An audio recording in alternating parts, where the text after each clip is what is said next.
Right, good afternoon Year 10. So we're going to try something a bit different this week. Obviously we had Hegarty last week.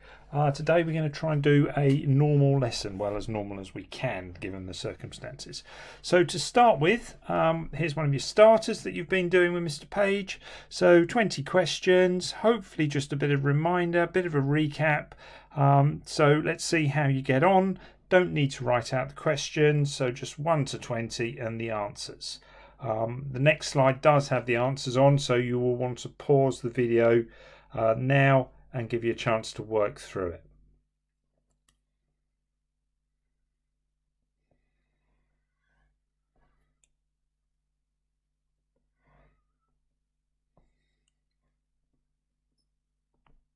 Okay, so there are the answers. Hopefully you can see all of those. Ones at the bottom row maybe a bit cut off. So number 17 is 7, number 18 is -1, and then £6.69 and £7.41. Okay, so on to the main part of the lesson, sorry. Well, today we're going to start on probability. So we're going to start fairly straightforwardly, hopefully, and then obviously build it up to the standard that we need for our GCSEs. So hopefully this format will work. You can remember the probability scale. I'm sure you've all seen this lots of times before. So we've got from 0 to 0.5. So down here is pretty impossible. And then at the top here, probability of 1, is, an event is actually certain, and then in the middle is 50-50. So let's actually have a look at the ones we've got on here.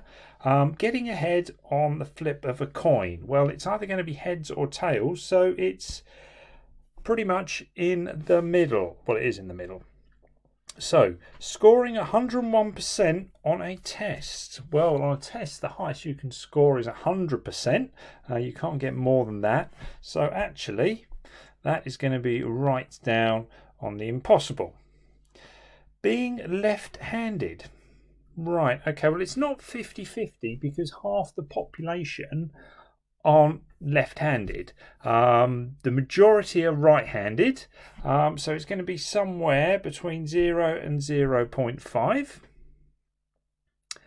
Let's see what else we've got. Going to sleep tonight. Right, well, have a little think where you would put that.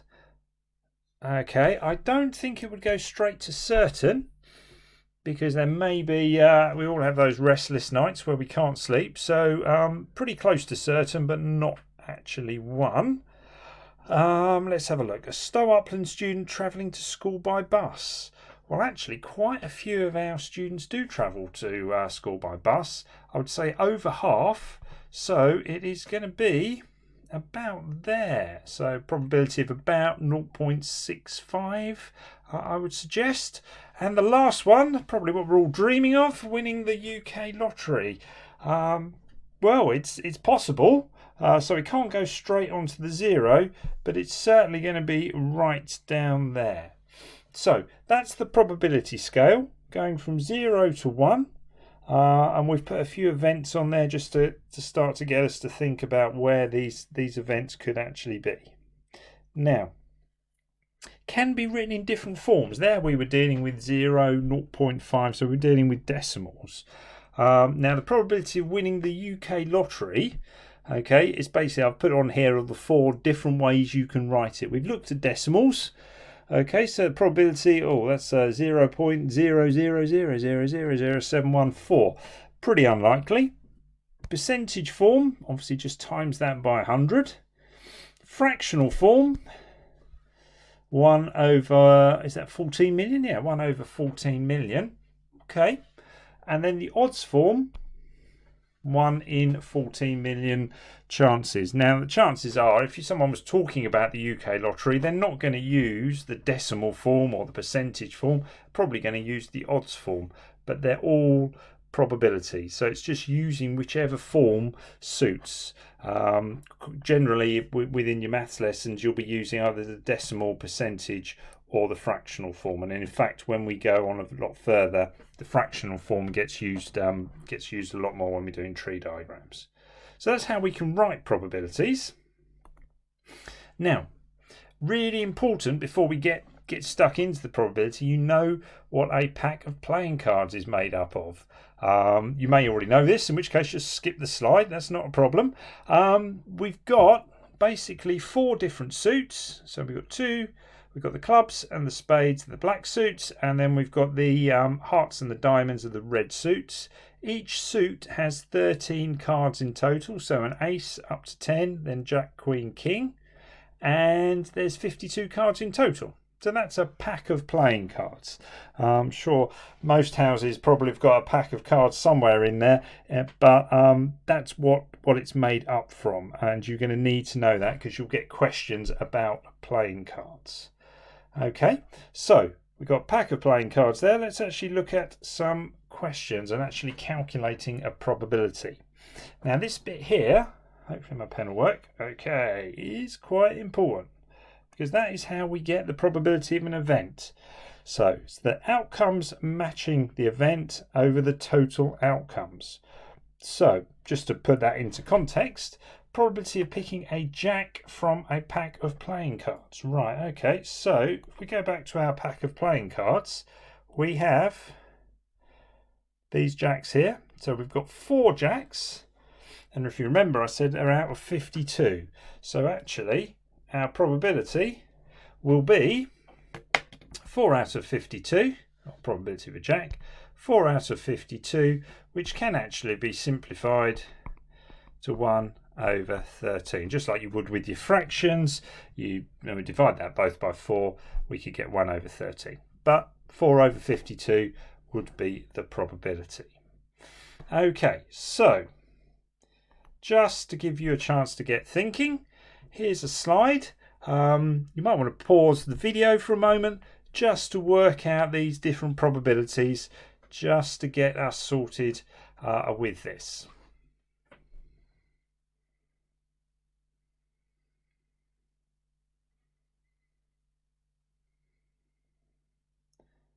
Okay, so I'm not going to simplify them, but we could. So we've got 6 cards.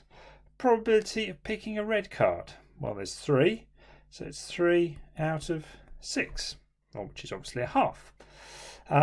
Probability of picking a king. Well, we've got 1. 1 king, a king, queen, there's 2 jacks. So 1 king, so it's going to be a 6th. 6 cards, 1 of them. Picking a club. Now, clubs are these shapes. Okay, so actually we've got 2 clubs, 2 out of 6. You may have put that as a 3rd, but it doesn't matter. Picking a picture card. Well, we've got 4 of them, so 4 out of 6. Picking a king or an ace. So we've got 1, 2, 3. These are aces, the ones, the aces. So that's 3 out of 6. So fairly straightforward questions, hopefully. Now, probability of not picking a red card. Well, if you don't pick a red card, you're going to pick a black card. So actually, there's 3 black cards, 3 out of 6.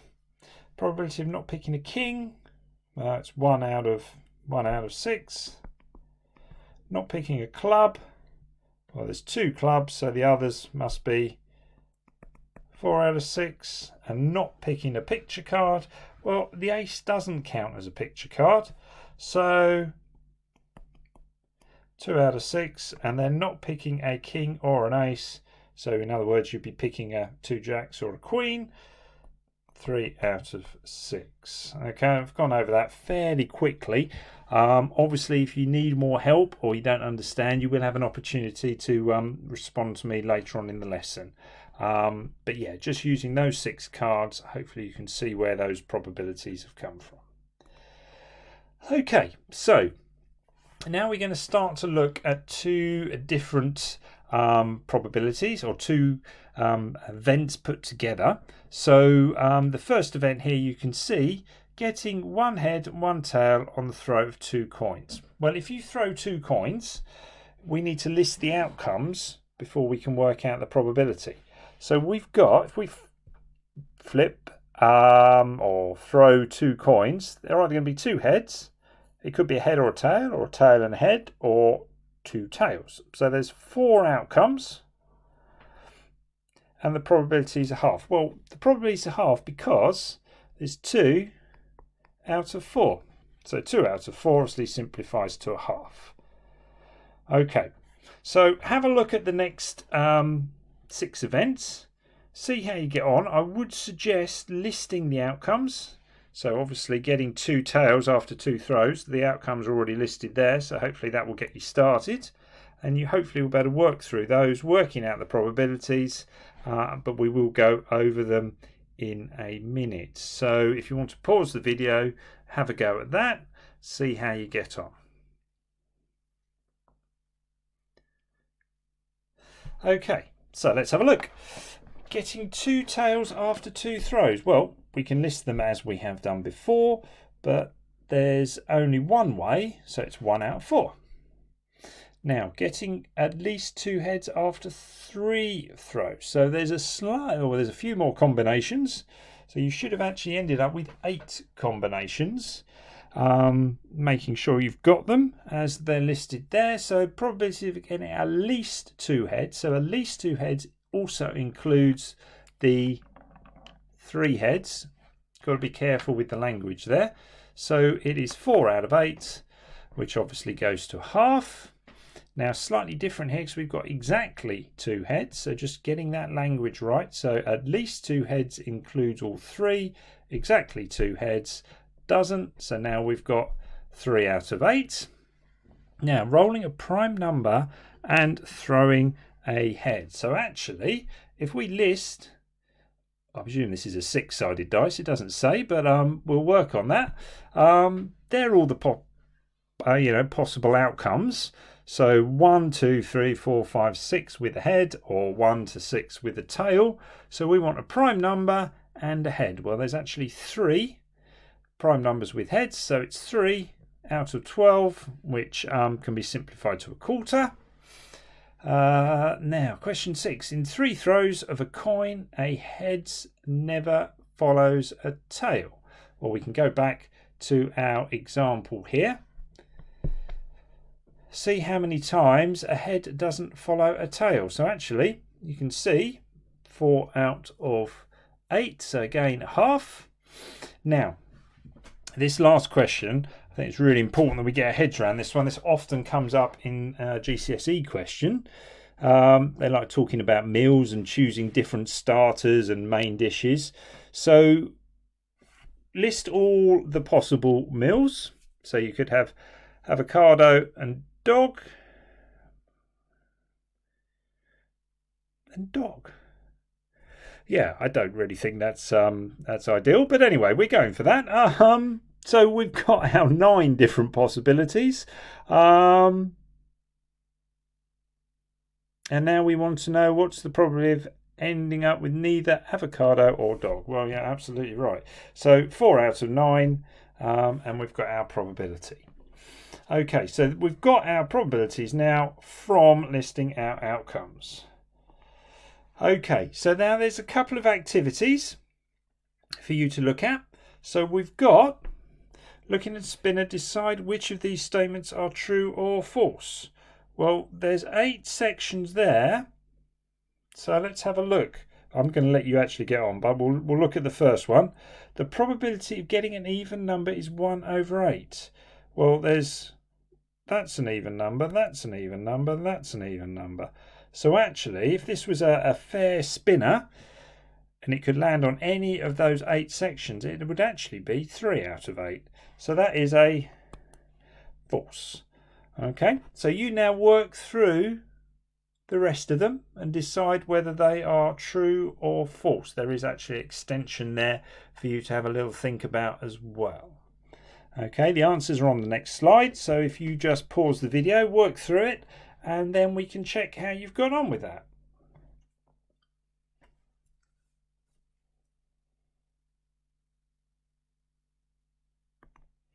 Okay, so they are our true statements. So use those, have a look back, make sure you've got them correct.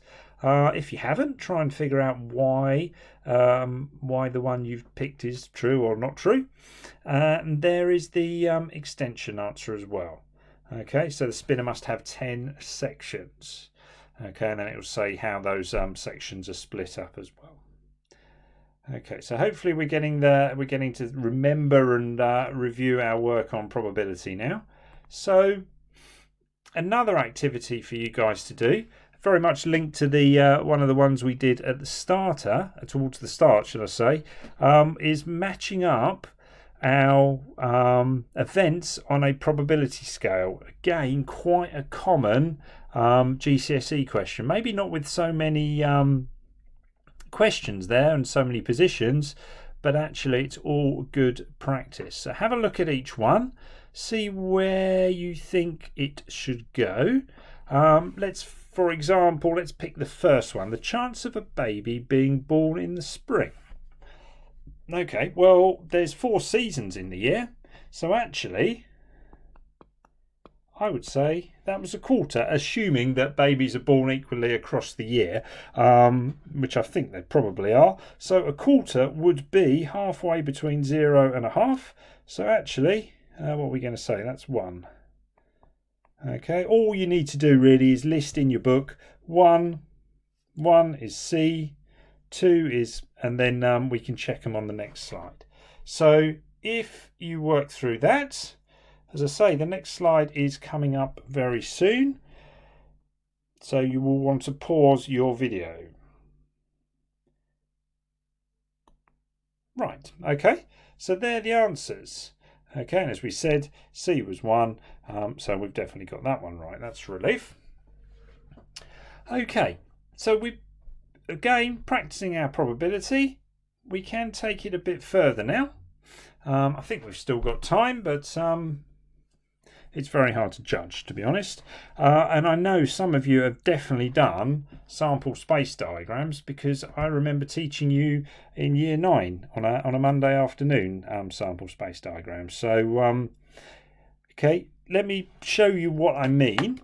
But it's basically a way of listing all the possible outcomes. Okay, we already had this example when we looked at a coin and a dice, but you can see probability of getting a prime, or, this is slightly different, probability or a tail. So we've got all the tails, and I'm just kind of curious why that is highlighted. 1, 2, 3, yes, that one shouldn't be highlighted. Okay, so it's 2, 3, head, tail, head 2, head 3, head 5, and obviously all the ones with a tail. But you can see by actually having the sample space diagram, you can read off your probabilities quite easily. So that's an example of a probability space diagram. There is another one here. So this time we roll 2 fair dice and add up the scores. Okay, what's the probability? My total is 10. My total is at least 10. My total is at most 9. Right, well, we're going to answer these once we've got our table sorted. So if I get 1 on the first dice, 1 on the second dice, I've got a total of 2.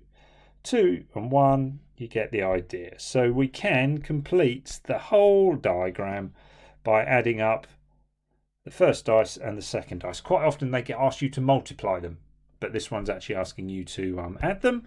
So that's the completed table. And now the probability of my total is 10.